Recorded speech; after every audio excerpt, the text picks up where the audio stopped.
So I often get asked the question, what language do you think in? Do you think in English? Do you think in Japanese?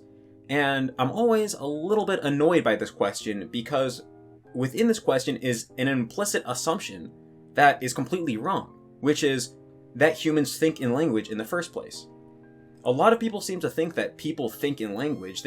Everyone thinks that they think in language, but the reality is that we don't think in language at all. And although this might seem a little bit weird and counterintuitive at first, once you really get it, you realize that the idea that we would think in language is actually completely absurd and doesn't make any sense. So let me try to give a few examples that will illustrate what I'm trying to say. So first of all, we've all had the experience of saying something and then stopping and realizing that the words that came out of our mouth weren't really what we meant to say. But in order to be able to have this experience in the first place, there must be a what we meant to say that's not completely equivalent with language in the first place. If we were thinking in language, then it would be impossible to say something and then realize that wasn't what we wanted to say.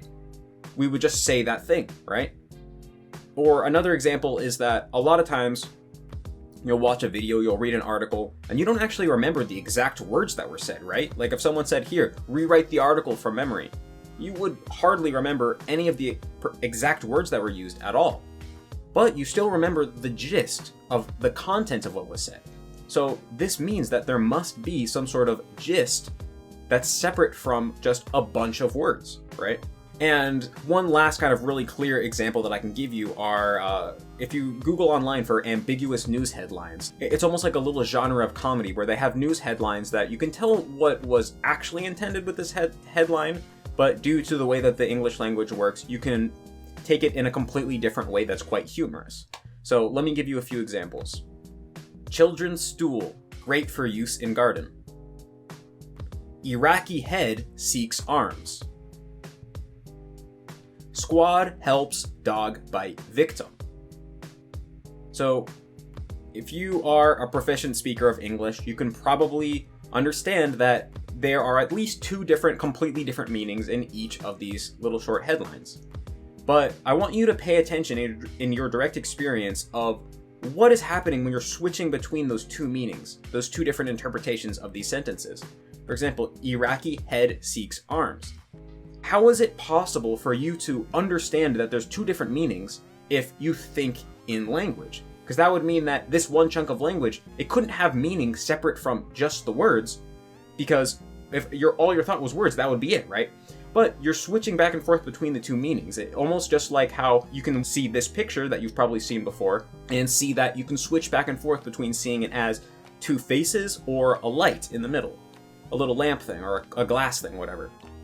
And so when you really pay attention to what's going on in your mind when you're flipping through the two meanings, what's happening is that you are grasping the two different possibilities of interpretations of the sentence almost directly. You're like experiencing the concepts directly without going through anything else. And this should tell you that the base level of your thinking is not language, it's something else. And what that something else is what Steven Pinker calls mental ease. Get it? Japanese, Chinese, mental ease. And all the examples that I just kind of gave you, I just stole right from the third chapter of Steven Pinker's book, The Language Instinct, because not only have I always thought that this was the case, but I never had such a good way to articulate it until I read this book. But hearing this explained in such a clear way made me realize that understanding this idea actually has a lot of implications for being a language learner. Now, to speak from my own direct experience, the first time that I really realized that I thought in mental ease, not in a specific human language, was when I was about 1 year into learning Japanese. I was studying abroad in Japan and having a conversation with my host brother. Now, I still completely sucked balls at Japanese at this point, but I was starting to be able to kind of separate Japanese from English in my mind when I was speaking, and I started to be able to kind of interact in Japanese without having English be a part of that process in my mind. And I remember a very specific moment where I realized that I wanted to say something. I didn't know how to say it in Japanese, but I didn't know how to say it in English either. It was just like I had this thought in my head, this idea, this little meaning I wanted to get across, but it wasn't English and it wasn't Japanese. It was just raw meaning. And it wasn't like this had never happened to me before. It's all happened to all of us probably every day. But it was the first time I really noticed it so clearly in my direct experience, and I realized, oh, I don't think in English or Japanese. I just think in raw concepts, just raw ideas. And the more that I deepen my personal meditation practice, the more obvious this becomes, because sometimes I'll be meditating, trying to focus on my breath or something, aware of all my thoughts, and I'll notice that I might have a chain of 3 or 4 thoughts that happen within the span of just a few seconds. Like maybe I have a thought like, oh, I should go eat a sandwich. Oh no, but I'm meditating. I can't stop meditating. Oh, I wonder how much longer is left. Oh no, don't think about that. Just go back to the breath. Like maybe I'll have a chain of those 4 thoughts that are all responding to each other, all within the course of 1 second. It might be like, brrr. And it's not that my mind is particularly fast and I can think more quickly than anyone else. Everyone's mind moves at this speed. Just normally it's invisible to us because we've never really stopped and bothered to pay attention of what thinking is or what it looks like. And when you really start to meditate or just really pay attention to what is going on in your mind moment to moment, you'll notice that you do have these chains of thoughts that are so quick, there's no way that they could happen in language because it actually takes time to formulate language. And that really brings me to the first big insight that this can help you have when it comes to language learning, which is that what language use really is translating to and from mentalese. So whenever you're understanding language, what you're really doing is converting language into mentalese. And when you have succeeded in that, that is understanding. And what you're doing when you're trying to speak is you're trying to convert your mentalese into human language. And being good at a language kind of means that you're good at doing that. And so what this kind of can do for you, if you can kind of cultivate this understanding and be able to really notice that this is the case for you, is first of all, it really helps solve the problem of not being able to tell whether you are understanding or not. This is a problem that you will end up having when you're in the beginning and intermediate stages of learning a language, is that there'll be a lot of times where you read a sentence or you hear something and you honestly just can't tell if you understood it or not. It's like, it feels like you understood it, you think you did, but at the same time, you're just not really sure. It's like really vague and blurry. And this might be because there was a word you didn't understand, but you still grasped the overall gist of the sentence. It might be because you did understand all the words, but you just don't really know how that converts into mentalese. And so now that you have this framework of mentalese versus human language, you can kind of really pay attention to, okay, well, what just happened now? Did I successfully convert it into mentalese, but did I miss some actual technical aspect of what was said? Or the opposite, did I actually successfully parse all the words and all the grammar, but I just don't know how that converts into mentalese, so I just don't know what it actually means. And this can really help you get to the bottom of, first of all, are you understanding or not? And second of all, if you're not, what is the problem and how should you go about remedying that, right? But the other really big benefit of adopting this kind of framework of thinking about mentalese versus human language is it can help you let go of translation when you are in the beginning and intermediate stages of learning a language. So a lot of times people have this problem of they can't help but translate into their native language. So if you're learning Japanese and you're a native English speaker, you read the Japanese sentence and then you translate it into English. Now, when you're a very new beginner, what you're doing is you're not actually going from Japanese to mentalese to English. You're actually going directly from Japanese to English and then into mentalese. So maybe you read the Japanese sentence, you remember the grammar rules that you and the vocabulary that you memorized, and you convert it without understanding it into English, kind of like Google Translate would do, just using rote processes without understanding what's really going on. Then you have the English, and then you understand it. Now, when you are a very beginner, that's gonna happen, it's inevitable. You literally are translating.